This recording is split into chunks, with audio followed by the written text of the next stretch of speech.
and let's get stuck into it. No worries. How did they do turns? A great question from Michael. The sweat path analysis on that one's a doozy. That's right. All right, so today's focus will be all on-road cycling facilities. So module 1 was all off-road shared paths. Now we're moving bike lanes on-road, and we'll discuss the best practice within this space. Ken's already hit the record button. Thank you very much. I included this slide just to give you a little bit clearer picture of what I was talking about with the lights that hang on the underside of the fencing adjacent the rail corridor. So those little lights there are just perfectly hidden, and it casts light directly onto the shared path. So you don't need to worry about, any spillage going onto, adjacent residents, or having, lots of different street lighting columns and mast arms and things like that. Just a really quite an elegant solution in this space, and it actually won a Good Lighting Award in 2020. So it's not just my opinion, it happened to win an award for this design as well. Now, for those that did manage to have a look at the 360-degree video, you would have noted that there were 2 examples of a shared path crossing a carriageway. And Ken, we might just open straight up into a poll, because we've got a quick question for the group. But which example of these 2 do you think shows best practice design for a shared path crossing a road? I'll give you a few seconds to complete that, but I'd be interested to hear in the comments if you managed to get the iDevice working, or you just watched it on the computer and spun around. But which of these examples do you think illustrates best practice design for shared path crossing a road? Yeah, I'll also be interested if anybody managed to get that their little phone in the 360-degree VR style thing working, or they just look at it on the. Some people said that they've done it and they felt a bit sick from the motion and the like, which I think is funny. All right, we've got our responses in there, Max, and almost everybody likes number 1 there. Yeah, I would tend to agree. That's the one I would prefer to cycle across, because we've got this raised function, which means that vehicles are forced to slow down. And also in example 1, cyclists have priority. So they don't have to slow down and give way to cars like in example 2, where the shared path just ends and then starts again on the other side. So example 1, we definitely love to see raised crossings, and we like to see the priority given to shared path users as well. So good to see we're mostly on board with that. Yeah, good. All right, and a couple of comments in, a couple of people's phone not compatible, and a couple struggled to put the little bit of IKEA style glasses together, or the holders together. But no, we've it's good that it works just as well on the well, not quite just as well, but it works very well just on the desktop. All right, so for today's agenda, once again, we've got quite a bit of content to get through. There's lots and lots of info within the on-road bicycle space, but in terms of best practice, what we love to see is protected bicycle lanes. If you've never heard of that term, don't worry, that's okay. We'll get through that detail in today's presentation. But there's a few different configurations for this, both one-way and two-way paths, and we'll also discuss just a range of separators that are out there. Often we have this one idea of what a protected bicycle lane needs to look like, but there's a variety of products that we can install to achieve that. So just want to make mention of that. The next topic will be more traditional on-road bicycle lanes, which are certainly dotted throughout all of our jurisdictions. So we really need to consider the risk of dooring and how to mitigate that as a risk. We'll talk about some specific painted line marking treatments like chevrons, as well as exclusive bike lanes and wide curbside bike lanes as well. The final topic for today will be about mixing traffic. So that's where cyclists are basically allowed to use the traffic lane. They're just part of the general road environment. They're not given to the one side of the carriageway. They've got access to the carriageways just like any other vehicle. And we'll talk about when that type of treatment would be appropriate and how to manage speeds to make sure that vehicles don't travel too fast and make things uncomfortable for cyclists in the area. I should also mention that there's no Wallies for today's presentation. So for those that are keeping an eye out, they're not present today, purely because we have an assignment after today's module. So there's no quiz, but there is an assignment. So no Wally. They're disappointed. They're disappointed. Okay. Protected bicycle lanes. They are, as I mentioned, would be considered the best practice treatment to install where you have got on-road cycling facilities. And this picture demonstrates exactly what's happening. Traditionally, parked vehicles would be situated right up against the curb, and the bicycle lane would be adjacent to parked vehicles. So it's kind of flipped those two features of this design. So the protected bicycle lane will bring bicycles curbside. You'll have some form of separator or some form of infrastructure that separates the parking lane from the bicycle lane. And the parking lane is actually pushed out right adjacent the traffic lane. And the most important aspect of this design feature is we've eliminated the risk of dooring, because traditionally cyclists would be riding right up against the driver's door side, which is where those dooring incidents predominantly occur.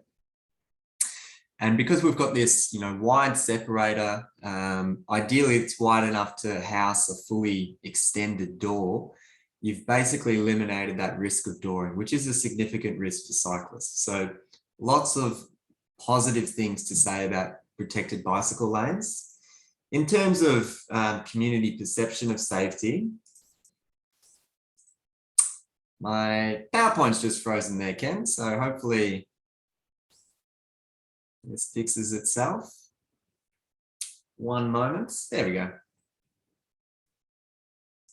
Sorry about that.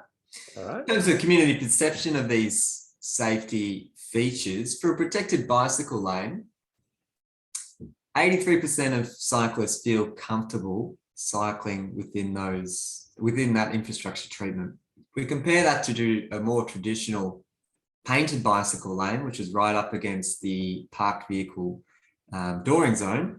Only 22% of cyclists feel comfortable riding there, and that's not looking at one, cyclist type. That's not a commuter cyclist or a mammal, or that's a broad range of attitudes and cyclist experiences that have led to these statistics. So if we are interested in providing, strategic cycling corridors that are going to attract a range of cycling abilities, and we're trying to cater for cyclists aged between 8 to 80, if we keep installing painted lanes, we're clearly not going to get a bulk of, people comfortable cycling within that space. So the protected bicycle lanes are just an awesome way to make people feel safer within that environment. And, if you build these things, then people are much more likely to get on the two wheels and, cycle to their destinations rather than other modes of transport. Just provided here a typical cross-section of how a one-way path may look within protected bicycle lanes. And the things to note here is you've got on one side of the carriageway, cyclists can travel, in this instance, I suppose, forward or into the screen. On the other side of the carriageway, cyclists travel the opposite way. So they're clearly separated, those two, which eliminates the risk of cyclists colliding head on. So in a shared path where all those movements are together, those two opposing traffic streams, This eliminates that risk because they're clearly on other sides of the carriageway. The other design detail to note in protected bicycle lanes is the separator, which is provided at either side of the carriageway, which clearly demarcates where the parking lane ends and provides that buffer from the parking lane to the bicycle lane to ensure that those two road users are not interacting. Here's an example of how this treatment looks in the real world as it's constructed. Might already give out a prize here. If anyone can identify, why do you think we put these gaps in these separators? So you can see that's not just one long length of curb and channel. There's deliberately been designed and constructed a little gap there. So while people pop some ideas in, questions come in, do e-scooters use protected bike lanes or the footpath?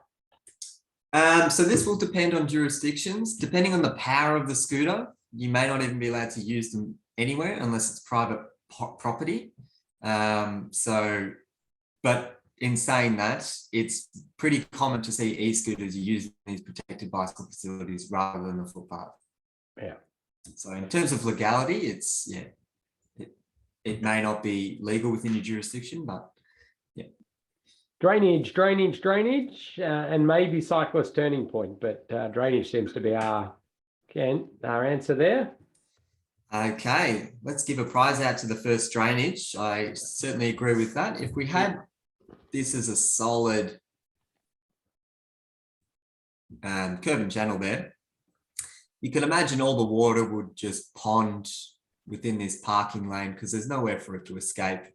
And it could cause flooding issues, or, you know, could also then travel onto the carriageway itself. So that's why there's these gaps periodically installed, which means you can get the water to shed and use your existing curb and channel and your existing side entry pits, your existing drainage network. So you don't have to rebuild everything. You're just using what's already out there. So very common feature within these designs is to see those gaps.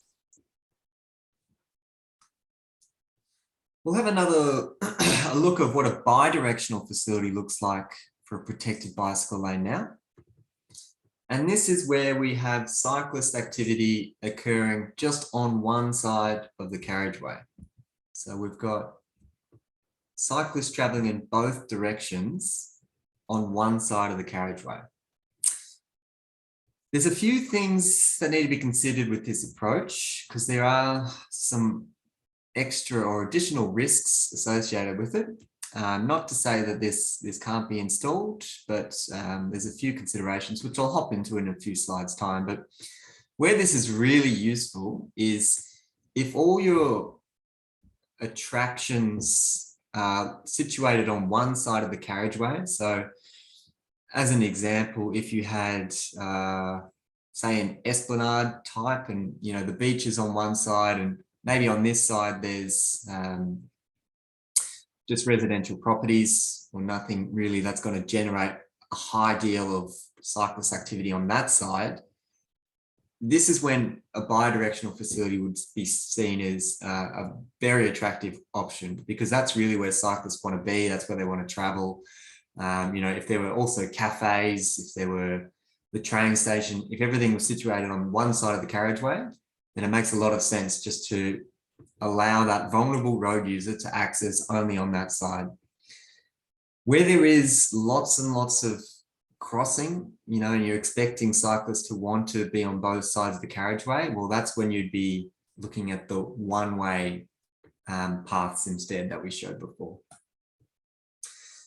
Got a photo here. This one's in New South Wales of this bidirectional facility. Another question for the group.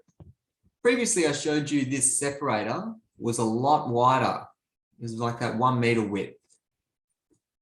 Any ideas why this separator is much narrower? Do you think they ran out of concrete or?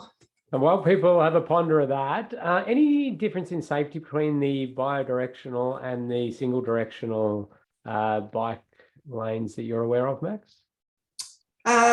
we will hop into some specific risks associated with the bidirectional. And yeah, there are some additional considerations that you need to think within that space, but I don't like to discount that as an option because they are a really, you know, they hold up. They're a very strong feature, and we should be getting more of them out there. And I think you are going to cover how they operate at signalized intersections. I can't quite remember, or not. How do you get across a signalized intersection? Yeah, so it's not discussed. I might just put a slide on when we get into our intersection module, and we'll have a look at that, Ken, if we're interested. Okay, good. So we've got no parking, no parking, no parking, no parking. So what a prize for the first person who said no parking there. Yes, please, Ken. Christian there. Excellent. Thank you. Very good pickup. This is actually just a through traffic lane, which means you're not expecting vehicles to park, which means we don't have that dooring risk. And that's the reason that separator can be much narrower, because we're not taking into account that hazard. In an ideal world, you still have more width, you know, if it was available just for the perception of safety as well. It's much nicer when you've got a bit more room between the traffic lane, but yeah, good pickup. Sorry, Ken.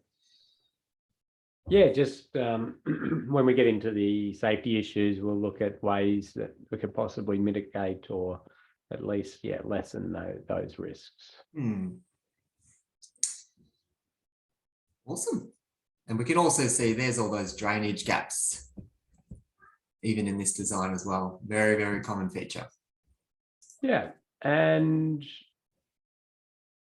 yeah, so a few more things coming in. One, talking about what the dooring risk is for a vehicle, for a cyclist coming towards us there, if there was parking. So I suppose hitting the friendly side of the door, if you could call it that, in the angle it would open. But I suppose the way that would push a rider off. With 60 km/h approaching, the narrow separator may not be achieving sort of that 80% comfort. Just the threat of a vehicle in there. So what sort of offset are we having there? Is that enough? That's a fair question. I think so, yeah. Particularly if this is heavy vehicles as well, you know, that kind of wall of air that comes with them and you're cycling in the opposite direction. It wouldn't necessarily be a comfortable experience. Mavericks also clarified, I suppose, the vision that a passenger would have of seeing a cyclist approaching, if the vehicle parked was facing towards the cyclist. Yeah, that's a good point.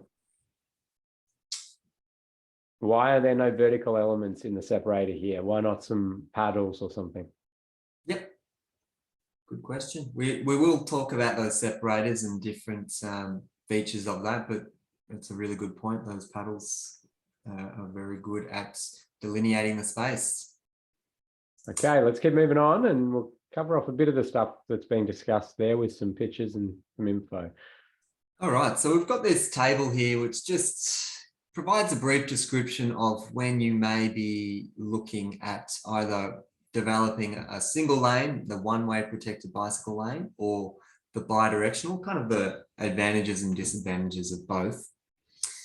So both of them obviously provide that separation between vehicles and cyclists. So they both get the tick for the first row there. Separation between cyclists in opposing directions. Well, that's not the case in the two-way, the bidirectional facility, because you could still ride head-on into another cyclist. Risk of dooring is, you know, reduced for both. This one can get quite important, maximizing the use of the existing carriageway, because in your single lane or one-way protected bicycle lane, you require that separator on both sides of the carriageway. And if you're installing a 1 meter feature on both sides, you've doubled the amount of separator that you need if you were just doing a bidirectional, which only needs one separator. So in terms of, you know, trying to make the most of the carriageway width that's already present, a bidirectional facility would be seen as maximizing the use of that space. Cycling facilities are present on both sides of the road. Well, that's only for the one way. All the rest are only for the one way, and it's got to do with lines of sight as well as pedestrians knowing, which way to look. But rather than just go through the text, I'd rather show you examples of what these last rows mean. So we've got a vehicle here that is exiting, let's just say a car park, and they're crossing over a bi-directional facility, trying to enter this carriageway, which is a one-way multi-lane arrangement. Intuitively, what drivers are used to is paying all their attention to oncoming traffic. That's just the way that we've been trained. That's what we're used to doing. It's just part of our DNA to look at oncoming traffic, which means cyclists that are heading in that direction towards the vehicle, they're likely to get spotted by the vehicle. So they're likely to be, within the line of sight and within the attention span of that motorist that's leaving that car park. Unfortunately, the cyclist traveling in the opposite direction is not as likely to be spotted. It's just not as common to kind of check in both directions if you were in this situation as a motorist. It's primarily because these bidirectional facilities are not all that common generally. So, there's that kind of precedence which isn't being set in our mind to always look left and right when exiting these car parks. In saying that, there's a little bit to mitigate this as a risk. Is you've also, in this instance, you've got pedestrians that would be crossing in both directions. So hopefully the motorist is exiting and trying to look for pedestrians in both ways, meaning they're hopefully focused on cyclists traveling in both directions as well. But that is certainly one of the disadvantages of a bidirectional bicycle lane is how do we manage conflicts at these locations, given that motorists are not necessarily expecting to see cyclists coming from both ways. Exact same scenario is for a pedestrian that wants to cross over this road environment. They are focusing, I've got arrows going everywhere now, sorry, I'll just delete some of this to make it a bit clearer. Say this pedestrian here wants to cross over to get to that side. Their attention is going to be on the 3 lanes of general traffic in that carriageway. So they're going to be looking left, straight up the road there. Once again, the cyclist traveling in the opposite direction is not at the front of mind. So something to consider within these bidirectional paths. So this, though, is an example of a one-way carriageway there. If it was 2-lane carriageway, as in multi-directional for the actual vehicle carriageway, that would lessen the risk, wouldn't it? It would lessen the risk, but it is still there. If this vehicle was just turning left out of here, I suppose once again they would be focused solely on the carriageway itself and not necessarily the bicycle lane. But if they're focused just in this direction, trying to get out of that side street or that car park, they're not looking at cyclists that would be traveling in that direction. So yeah, it is still applicable if that was a 2-way configuration.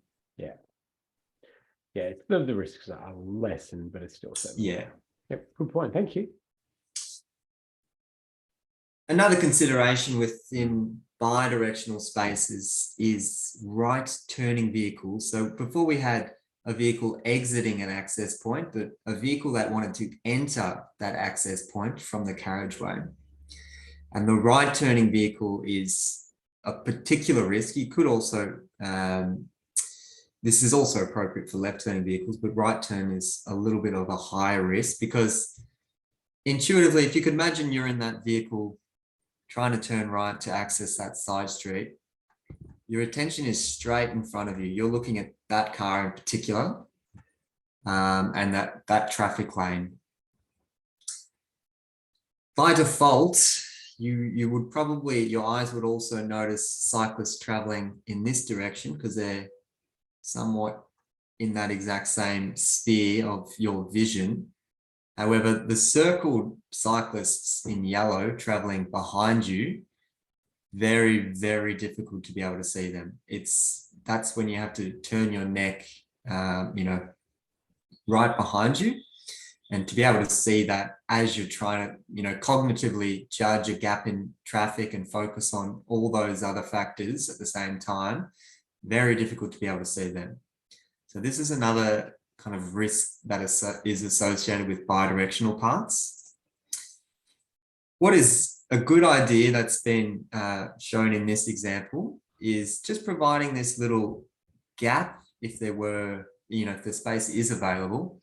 And so basically motorists could turn right and then pause at this point here and then give way to cyclists before going into the side street. So rather than just one motion where they need to cross over the carriageway and cross over the bicycle lanes, they can kind of take that as the staged type of crossing.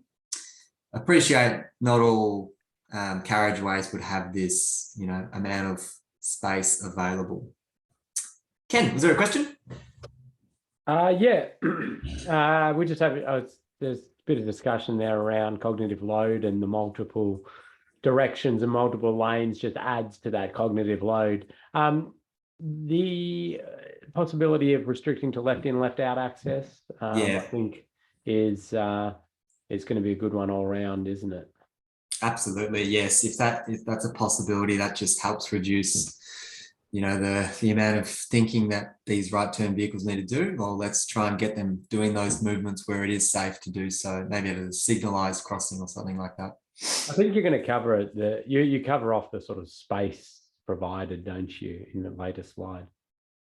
The space provided for these facilities, or for a vehicle that's turning in, and that period, the area between the actual cycle lane and the roadway itself. I think this was the example where we were showing that gap there, Ken.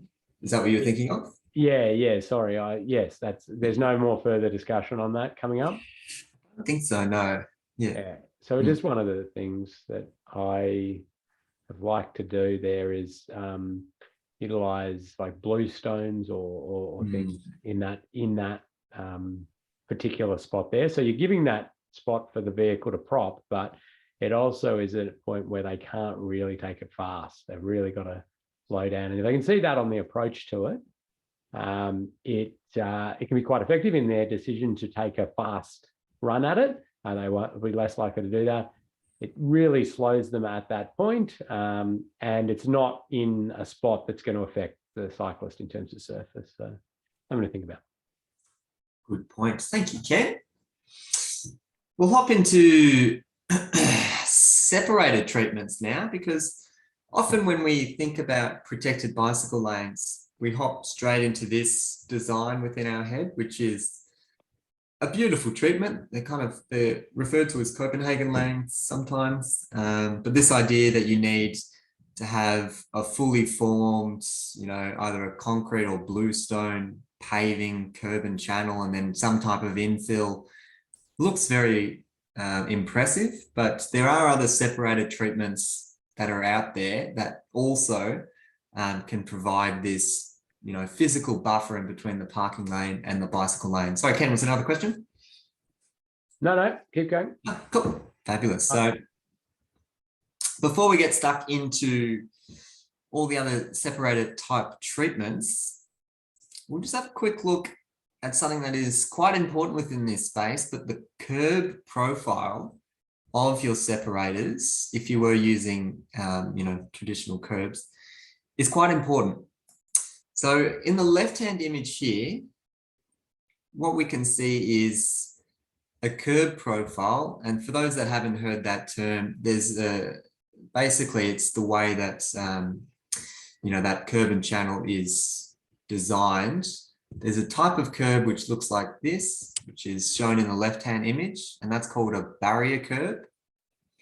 And a more forgiving type of curb has this 45-degree angle, which is called a semi-mountable curb. So we've got B and SM. The photo on the left-hand side shows a barrier curb on the bicycle side of the separator and a barrier curb on the parking lane. So it gets a tick for the parking lane because we don't want to make it easy for vehicles to be able to get up onto that separator. So a barrier curb there makes sense. However, on the bicycle lane side, we can actually be a bit more forgiving, just in case cyclists, maybe there's a hazard on the bicycle lane, maybe they're, just not paying attention and they've managed to run out of their lane. If we provide something that's a little bit more forgiving, which is the semi-mountable curb, it makes it less likely that they're going to fall off their bike and, have an injury. So ideally, what we want to see is this right-hand image where we've got a semi-mountable curb profile for the bike lane and a barrier curb profile for the parking lane. So the one in the middle is, we're nearly there, but that was semi-mountable for both sides. And in practice, I'll show you why this is important. This is a protected bicycle lane, which was installed last year. And as you can see, on the bicycle lane side of things, we've got a semi-mountable curb profile, and that's also been installed on the parking lane, which makes it very easy for parked vehicles to mount this separator. Another photo from this particular site. So basically, this project has been developed in order to improve cyclist safety and to get cyclists away from the dooring zone. Because of this decision to have a semi-mountable curb on the parking lane side, haven't really mitigated the risk, as doors can still open within the bike lane. In other words, a cyclist could still be doored within that space. So it's just a very small design decision, but that can actually have quite significant effects for the practicalities of installation. Ken? Yeah, there's a bit of discussion around the width of those separators in particular, and also some of the examples shown and some of the specifics of it. But I think the concept is the important one to take away. That particular site's an interesting one, isn't it, Max? That was a particular local government job trying to squeeze it in there. Yeah, here's another one from this site, Ken. I'm not sure if you've seen this one, but this is an obvious example of what not to do. But I think this would have stemmed from just community outrage for this project. It unfortunately has received quite negative response from certain people. So a parked vehicle choosing to use the bike lane as their own parking spot. There's a question about the height at which these become hazards and in their own right and those sort of things for cyclists, I assume, but yeah, if there's anything in particular available for that specific height? Yeah, I would suggest that just using standard curb profiles is basically, would be considered appropriate within these. If you start to deviate from them, then you probably have to justify why, but yeah. Just to clarify, in case this photo hopefully makes things a lot clearer, but semi-mountable on the parking lane, semi-mountable on the bike lane. If we had had this curb profile installed here, that risk of motorists parking on the separator itself would be much reduced. So just that design tweak could have mitigated some of these risks that we've seen here.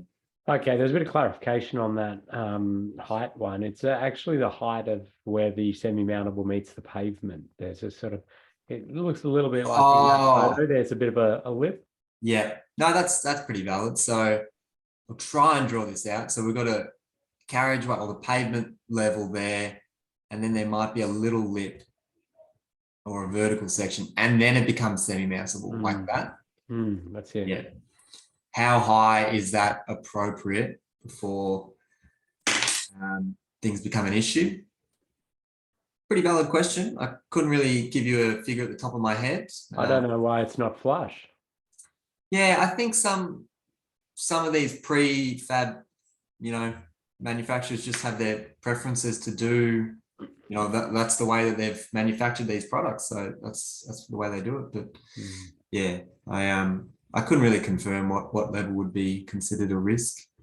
Okay, might be one for us to have a look at. We did some testing of heights of depressions in the road that impacted motorcycle stability, and got ourselves comfortable with some specific heights that were acceptable or not for motorcycles. I haven't done that testing for cyclists. That'd be interesting.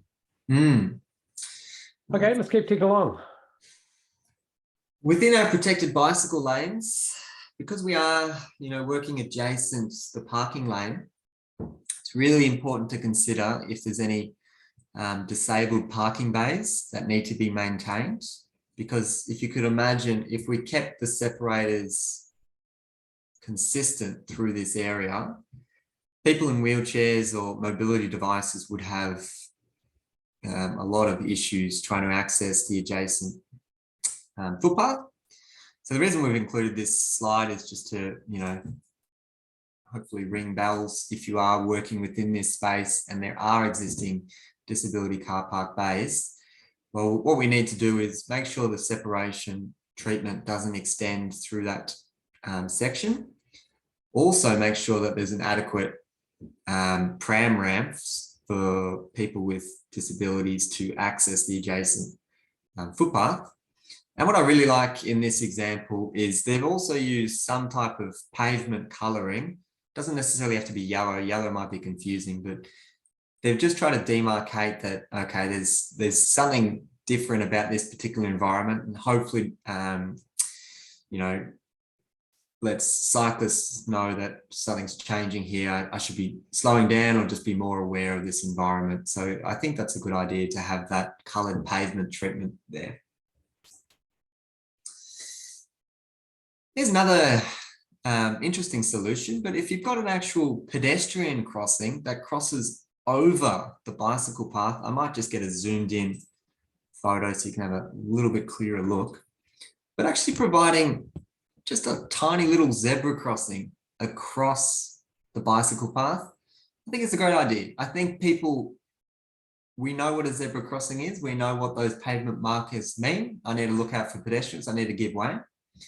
So it's really good from that perspective as a cyclist, but it's also important for pedestrians because it gives them somewhere to aim for. Like, this is where I should cross the bicycle lane in order to get to this bus stop. So I think that's a really sensible solution. I might open this up as a question. It looks like I'm already getting some answers for it. It's a shame. They were a step ahead of you, Max. Before you even got to the question, they've given you the question back. Why are there no curb ramps there? What's going on there? That's fantastic. People reading my mind there, Ken. But pedestrians would be forced to step down and then step back up, which is not a very ideal situation. Creates a tripping hazard, and people with mobility issues may struggle to do that. So pram ramps is one solution. Another solution here is if we had just made this flush with that footpath level and created a ramp or a wombat crossing, as Ken likes to call them. This group's fantastic. They write it in just before you say it. This is Karen said exactly that just before you, Max. So get in line, Max. And lots of commentary around the bus stop. Toby's popped in to say that it's a temporary treatment and that a more permanent treatment would have all of these things, but it was put in there for a very quick deployment of some alterations to see how it goes. So that's a fair comment too. Just back a little bit. I don't think you need to go back. I just wanted to cover off disabled parking bays. Is there not a preference for those to be curbside, indented, or the like? And are we sort of accepting that that's I suppose out there in the road, closer to the travelling lane when we put these separated facilities in? So to make them indented would require those vehicles to then cross over the protected bicycle lane. So you've introduced this conflict point, both entering and leaving the car park. So yeah, I can't say I've seen that, or I can't think of an example where that would have occurred, but introducing that as a conflict point and only for disabled car parking bays seems a little bit, it just could be bit of an issue for cyclists within that area. I think your diagram back a few slides is a pretty good layout for in general for the disabled parking bays. It's got the areas needed and provides access. So Yeah, I think that's a pretty good way to ensure we do get these facilities in, which are wonderful and still provide a really good level of service for disabled parking. yeah. I'm also just thinking, like, if you're a cyclist in a protected bicycle lane, like, you're in this mindset of, this is my space, I can ride comfortably here, and I know I'm not going to interact with other vehicles. So as soon as you start getting, changes to that environment, and a vehicle is going to be crossing over in front of you, you'd have to really communicate that to cyclists, which would be a challenging space. Okay, halfway through this session, Max. Very good. We'll keep hopping into our separators because just wanted to mention all these different types that we have available. So these type of solutions, these are bolt down applications, so they can be used as trials. So you can see they're much narrower footprint, and it's very useful exercises for local government areas, as they can say, we're just going to give this a go and see how things work within 3 months or 6 months or whatever it is. Have an honest conversation and consultation with the community, and if it is working, they can be upgraded to more permanent features. But really awesome to see these bolt down treatments being used quite widely now all over Australia and New Zealand. Planter boxes are often used as a separated treatment. I'm certainly a greenie, and I love plants, and I love greening the streetscape. I like to see all this. However, one of the issues within this space or using planters is just the maintenance of these things. Does this require pruning, or is all the leaf-littered debris going to fall into the bike path and create issues there? And if it does require maintenance, does that mean someone actually needs to close off the bike lane to access all these plants and trim things back or make things not neat and tidy? Because it can look very, very pretty and beautiful day one, but after 3 or 6 months of these being installed, are they going to be looked after? So not going to discourage people from trying this, just a few things to think about. And another thing with the planter boxes is that height is, if you're going to be striking pedals for cyclists as well, because it's slightly, or it is higher than those curb and channel separators that we were looking at before. So it creates that pedal strike risk. Ken? Yeah, just a couple of things. Michael's put some wonderful links to TMR resources with a lot of this information and other stuff available. So thank you for doing that, Michael.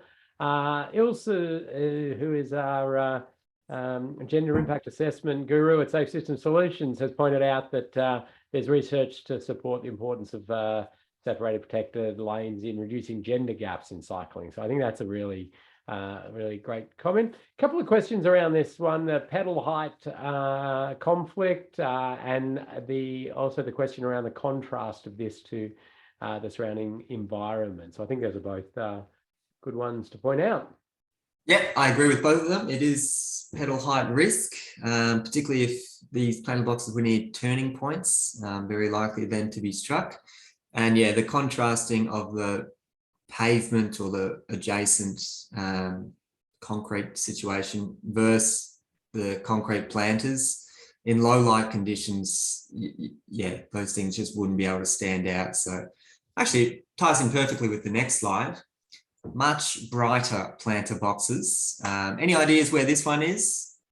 I'm sure it'll come in. The one previously, the South Melbourne Market one, it's really interesting because I ride that that little bit and I'm really uncomfortable. And then I cross the roundabout and I get into the bit which is the newer separated facility and I feel so much more comfortable.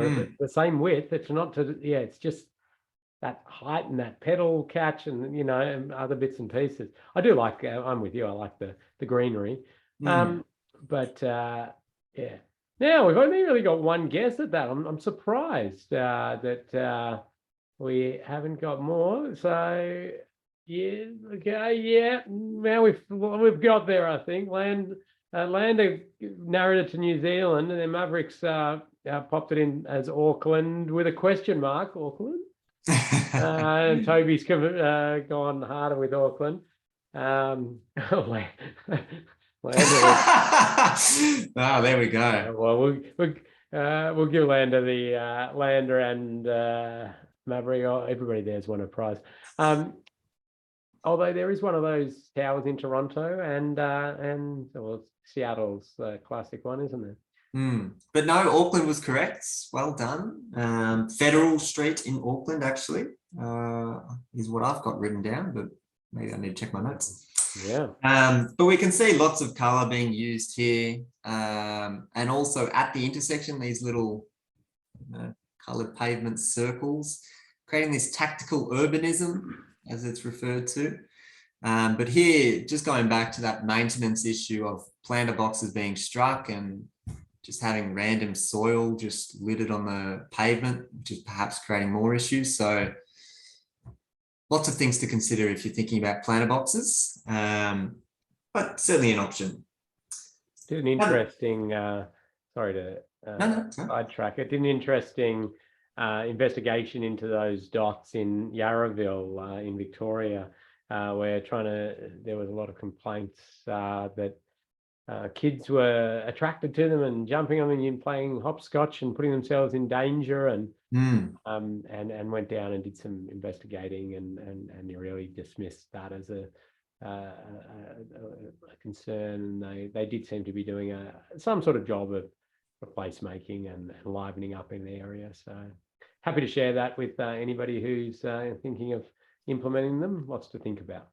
And Toby likes the use of dashed yellow to highlight for the drainage channel.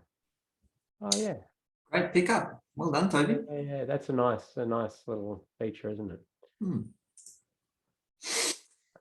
Put this one out to the group as well. Any ideas what this treatment would be called, this particular product? And the hint is it's named after an animal that looks like it. Oh, Michael was quickest on the armadillo. That is correct. For those that need a reminder what the armadillo looks like, there's one plodding along. It looks like a bumblebee. I agree. It does look like a bumblebee. They missed an opportunity there. I've got another slide that shows this product. So that one's in Fremantle. This one's in Perth. These ones are called the Zebra, which makes sense, but really, really low. They are bolt down. They're 100% recycled, which is great. So it's certainly a very sustainable thing to be looking at. But do they provide the same level of separation as other treatments we've looked at? No, I wouldn't think so. I think motorists would be pretty hard to see them, really, particularly if you're high up in a vehicle. So yeah, and that's not the number one solution, but it is out there. Yeah, that's been reflected in a comment that's come in from Michael there in the how low they look. And yeah, certainly I know some of the ones in WA were people were very unhappy with them, the cyclist perspective, and hitting them and destabilizing and the like. So yeah, be careful. And given it's black and white on a black pavement on a white line is not the greatest idea for conspicuity. Lots of pop-up bike lanes occurring across Australia, which is awesome to see. So these are more features that are just bolt down, you're just ready to go and easy to install.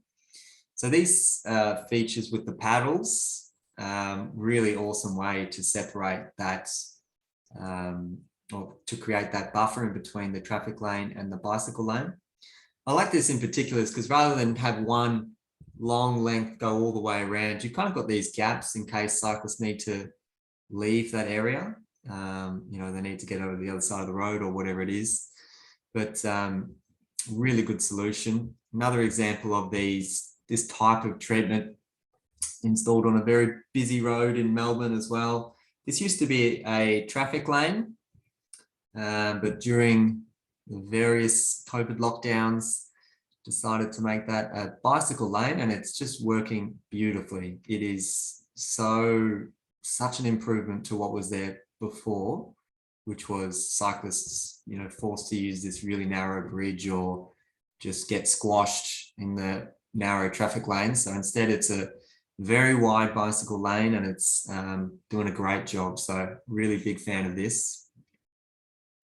Okay, a couple of points people have made around just sort of questioning the continuity issue or not with the small patches of these separators, driveways also. A question around, is that audio tactile line marking on the vehicle side? And it is. Yes, as Toby's pointed out. So I think Toby was one of the key players in this one. So you could probably tell us all about it. And thank you, Toby, because I enjoy writing it very often.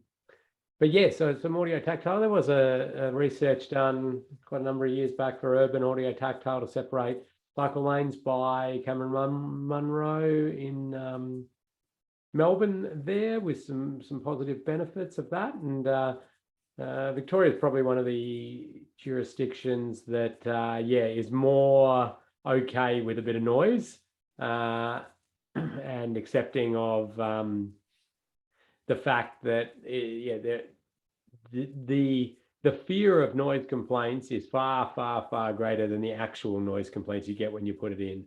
And that doesn't just go for these urban environment style ones, but it goes for rural ones as well, where we're missing out on putting an amazingly effective low-cost treatment, especially in rural areas, because some random house is 180 meters away and within that zone. And I think we're just doing a major disservice on that.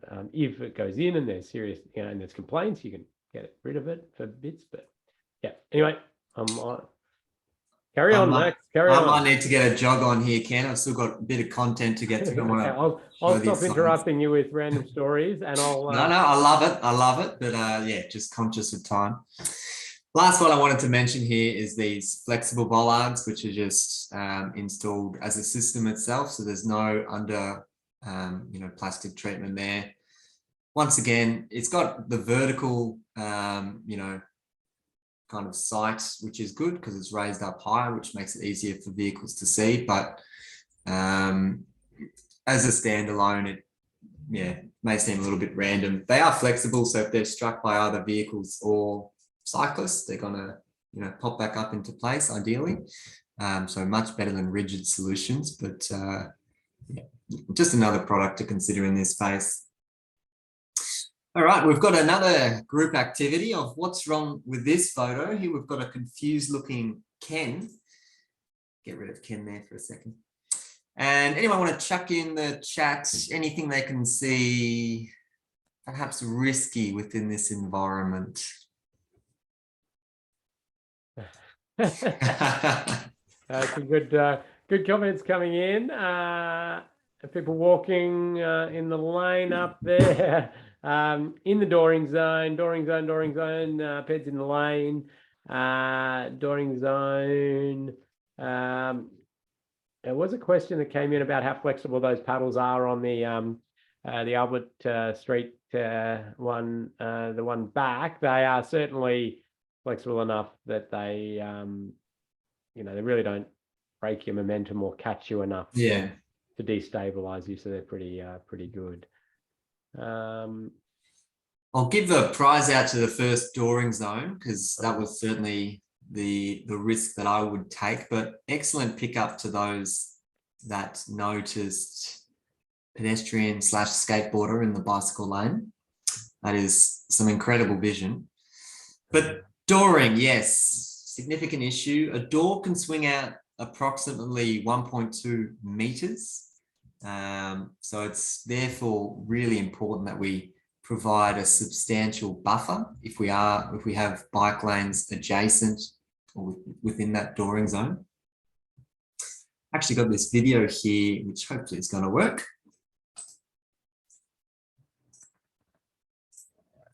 On play here. And this is actually Ken, who had a very near miss with that door there. Parked vehicle just opening it up and not using the Dutch reach. I wouldn't expect there, Ken. No, luckily I had Max riding in front of me with a 360-degree camera on his head, so we could capture that one. Very close call. Some interesting research out of Monash University, Marilyn Johnson there, and it was just staggering amounts of dooring near misses that cyclists were reporting. It was like 1 in every 3 rides or something like that. Jeez, there you go. Amazing. This is a graph that I'm a little bit confused ever got commissioned, but it's just showing where dooring accidents occur. Makes a lot of sense that the vast majority are occurring on the driver's side, because if there's a vehicle that's parked, there's definitely a driver in there. And where our bicycle lanes are generally situated is adjacent the driver's side. So it makes sense to have them there.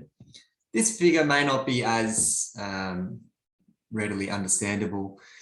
It's largely to do with doorings that occur. If you can imagine, if you're at a signalized intersection and you're on a bicycle and you wanted to, it's a stop, and you wanted to get in between some vehicles, that's when a passenger side might open up. You know, maybe they're leaving a taxi or something like that. They open the passenger side door up. That's when those type of collisions happen.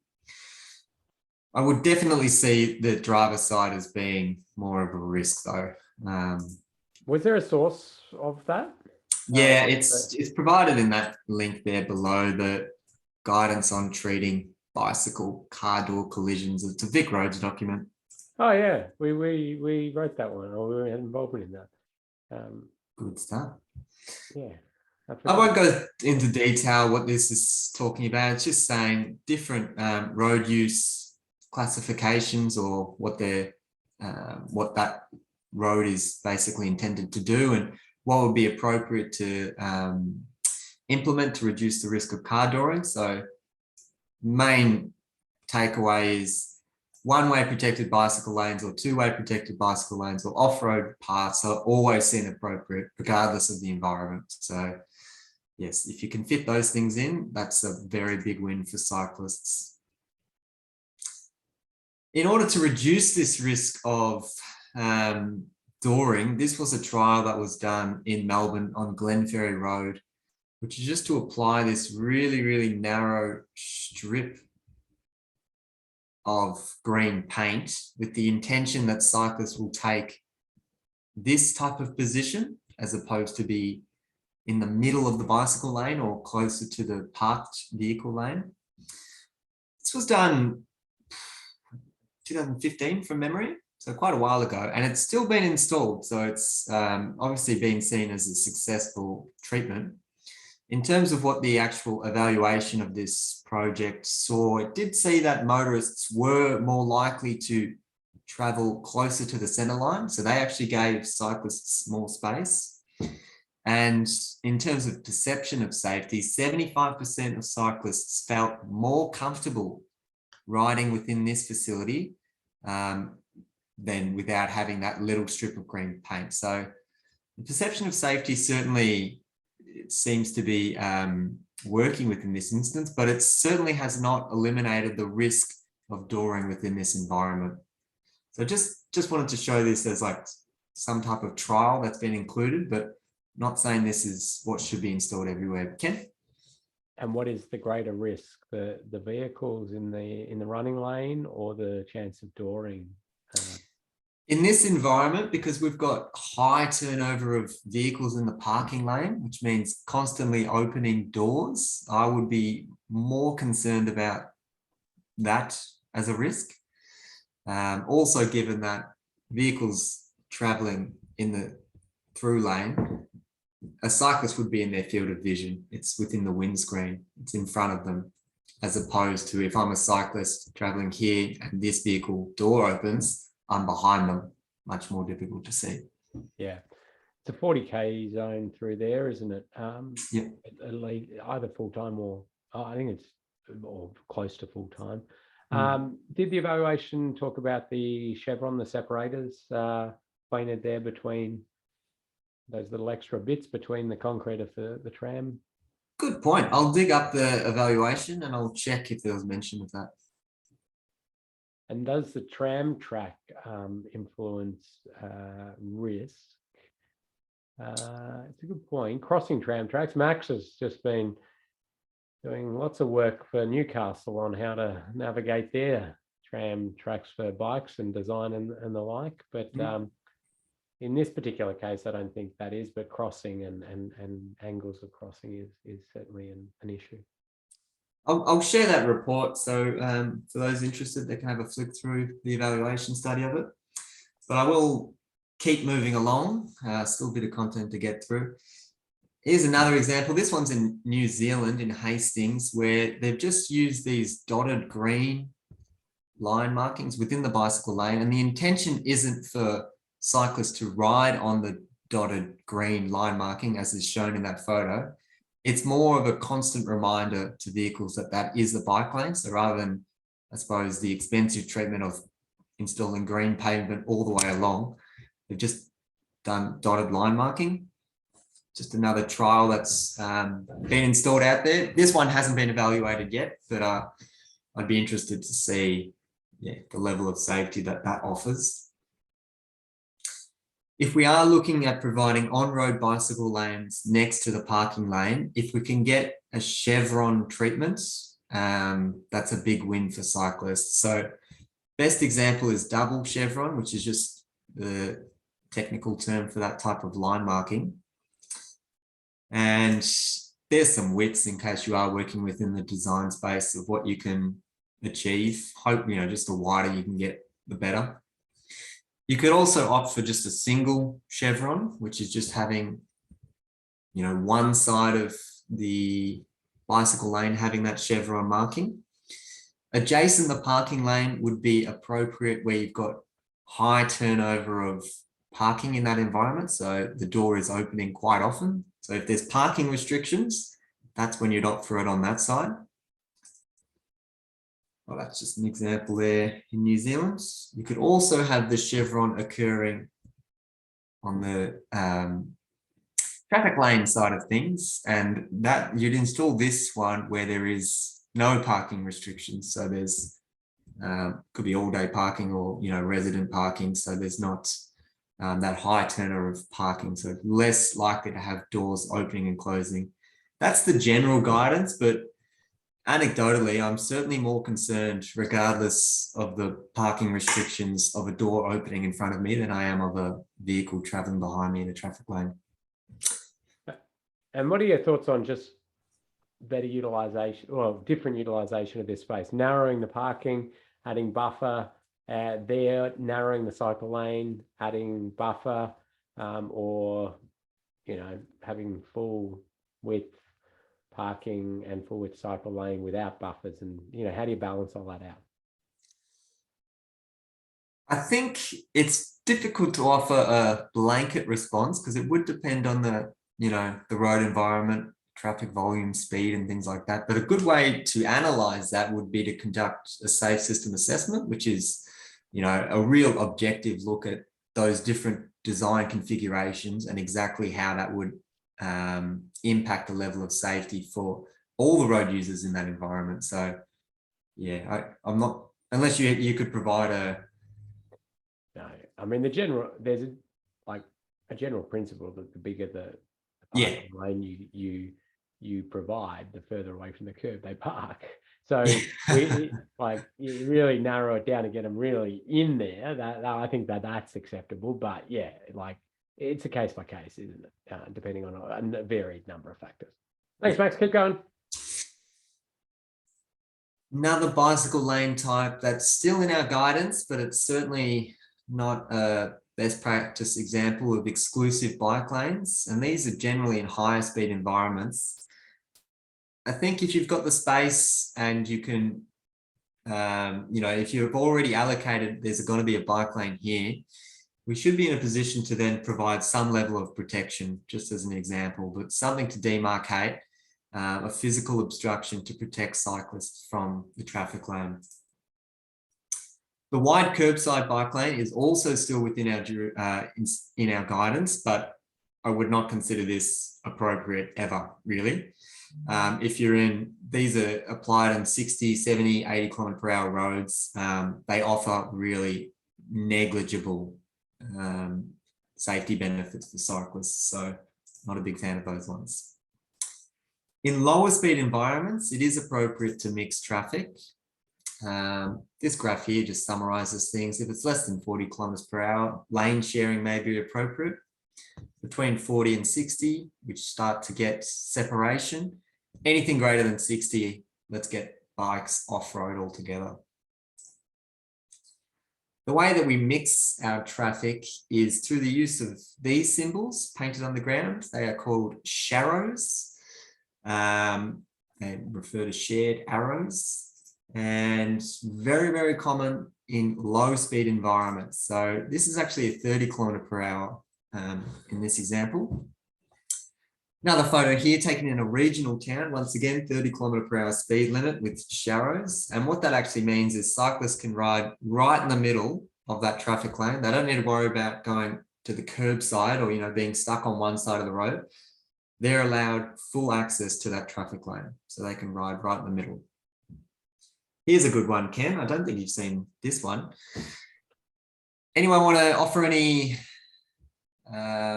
thoughts on this particular sharrow treatment? Got one of those pictures from Europe, but not that. Yeah, wow. As people think about that, Michael's sort of questioning why, if we have those narrow curbside facility, why are they even in the guidance if there's no safety benefit from it? And I think that's a fair question. And some of the things in the guidance linger. Sometimes it's just, well, that's the bottom of the rung. If you can do absolutely nothing, maybe you could do that. But yeah. Now we've got a few people there talking about good luck getting out of that lane. Wheels getting caught in tram tracks, and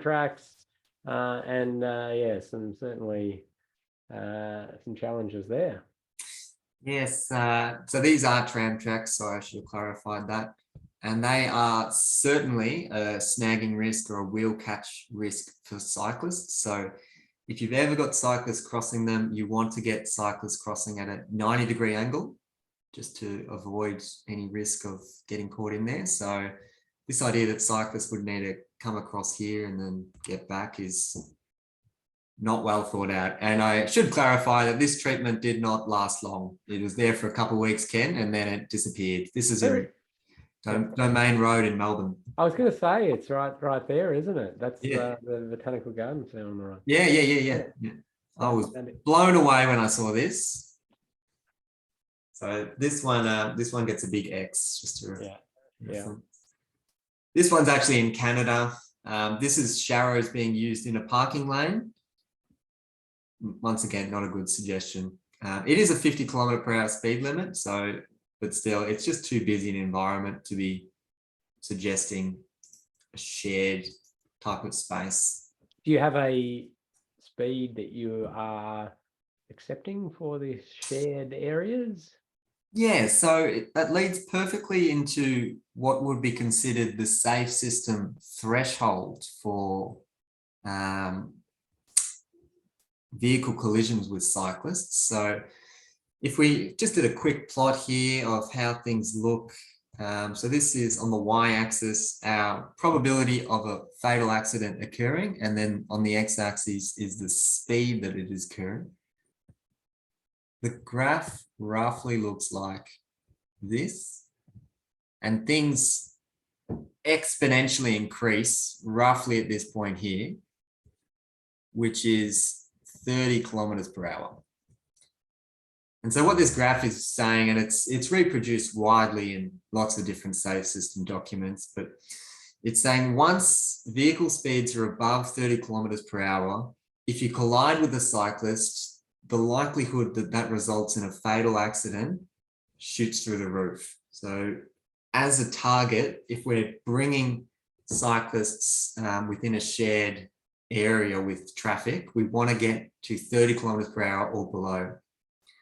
One of the ways to manage that is through local area traffic management treatments. This one's a really good one. I like this because it slows down vehicles. They're forced in this one lane at a time type of arrangement, whereas cyclists get to travel straight through, don't need to worry about the hump. Similar story here in New Zealand, forcing vehicles to slow down, but giving cyclists a much clearer, smoother passage through. Got a couple more slides. Just wanted to show a few more local area traffic management treatments. Difficult to see from this image. Sorry, Ken, did you want to jump in? No, just clarifying on that 30 kilometers per hour is 85th percentile speed, isn't it? Not necessarily posted speed limit. Yeah. That's correct. Yep. Yeah, difficult to see from this angle. So I'll just go up to an aerial view of what's going on here. It's basically, we've got is a partial road closure. So vehicles traveling south or to the bottom of this screen, they have got this little build out in their area, which means it's not really comfortable for them to do. So they have to take this type of movement in order to continue south, which would detract, rat running, and it's no longer convenient for me to use this as a way to get from two collector roads, which are on the north and south. So hopefully we'll avoid that. The issue with this particular treatment is we've now introduced 2 conflict points with cyclists that previously wasn't there. So previously motorists could just drive straight through. Now we've introduced 2 conflict points. So kind of a good example, kind of not a good example. A much better practice for this particular environment is a full closure. So motorists cannot get anywhere. They have to turn around and go back the other way and head towards the collector road, because this is a local network purely meant to serve the residents and this local area. It's not meant to be used as trying to cut across to make your journey home faster. So doing these road closures is actually very, very effective and also quite common. And the good thing about this is if you're a cyclist, you can cycle straight through there and it's very convenient and easy and quicker for you. But for motorists, they have to go the long way around. That does close today's session. So we've gone through all the content, but I did also want to run through the assignment just to make sure everyone's on the same page. This is just another example of what not to do. Ken, were there any questions I should follow up before heading into the assignment? I think you can jump onto the assignment there. Oh, you got a different type of cyclist there, do you? That's right. This fellow is actually a regular feature near our office, and he just looks super happy. And that's a really busy road. There's trams there, there's parked vehicles, but he's just happy on his penny farthing. I want to interview him one day. All right, I'll get into... We've had that discussion last module about eye height, and that's a little bit higher. A little bit outside the envelopes we usually work in. Right, we could... Oh, I saw the document, it disappeared. Yeah, sorry, I'll open up onto the LMS first, just so it's clear. Within module 2 for your LMS, yours might look a little bit different to mine because I've got admin rights, but roughly look like this. You'll see we've got another 360-degree video that we'd like you to watch. So prior to our next session on Tuesday, if you can click on that, same setup as module 1, either pop on the headset and watch it that way, or just watch it on your desktop and scroll around. But you'll be shown 2 examples of different on-road facilities. And once again, you'll be able to gain perspective of what feels safer, a protected bicycle lane versus a more traditional bicycle lane. So if you've never cycled those environments, this is a really good opportunity to see, exactly how it feels riding in a dooring zone and adjacent a traffic lane. So that's the first part of the work to be done. We've also set an assignment. So within module 2 assignment, if you click on that, there's a Word document and also a PDF. And I've already got these documents open, so I might just share the screen. Okay, wonderful. So we'll get you to save these documents locally. The first step, as illustrated in the instruction, is to download and review the module 2 design review file, which is the PDF. Review the existing sites conditions using Google Street View. We've also included a link to that. So if you just click on that link, you'll be able to see how this existing conditions for this proposed design looks. We'll fill out the design, we'll fill out the table, and then we'll save it and upload it. But I'll hop into the design, which is York Street in Launceston.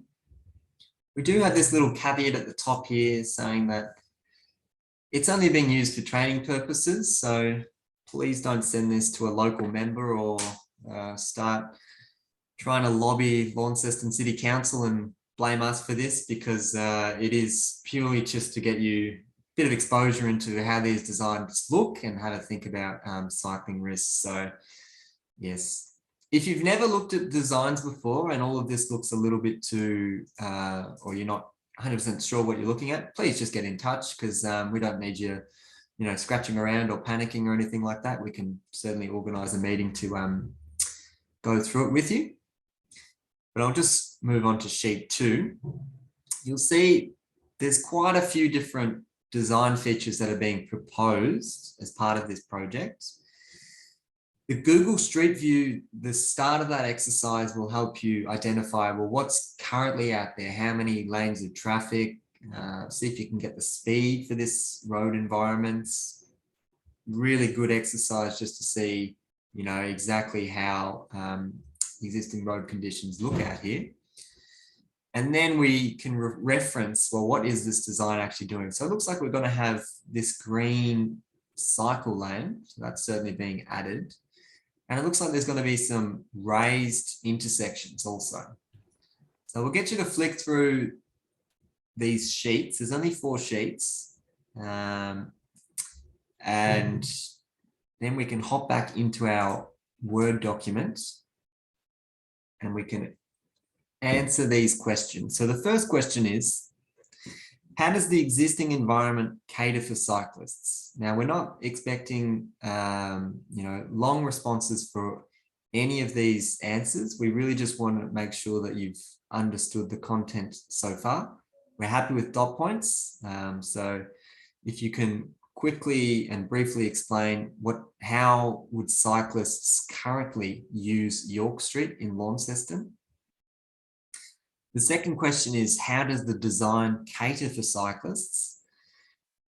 What we'd strongly encourage is have the slides up from our previous modules and try to use the terminology that we've used, just so we can get that jargon injected into your vocabulary and make sure that you're using the correct terms, because those things will crop up time and time again. So it's important that you use that as an exercise so you become more familiar with these terms. So we do just want to see, short, brief, dot point responses to these questions, exactly how you'd respond to them. The final question, which does get people sometimes, so I will hopefully make this as clear as possible, but what treatments or changes in the design could you recommend to improve the safety for cyclists? So you've had a look at the existing conditions, you've had a look at the design. Now think back to the previous 2 modules. What could be changed about the design to better improve the safety for cyclists? And we've got you to name 3.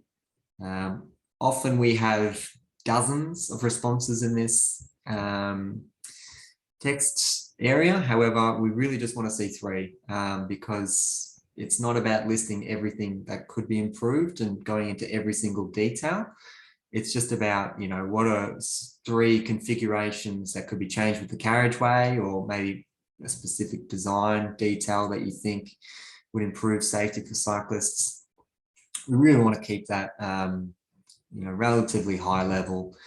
If you're struggling to think of anything, once again, just get in touch and we'll be able to help you out there.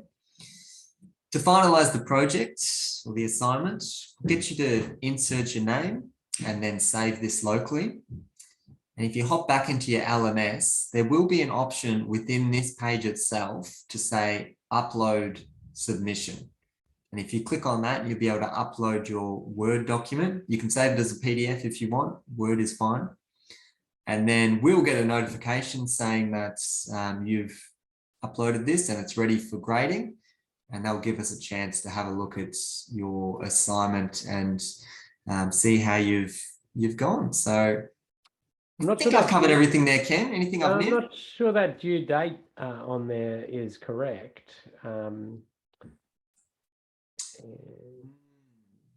Yes, we can certainly update that.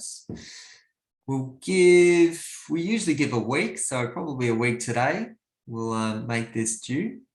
But it'd be great if you could get this done prior to Tuesday's session, because just an opportunity to raise any questions or queries you had with the design with other participants of the course, and also have a bit of a discussion around just the existing conditions of York Street.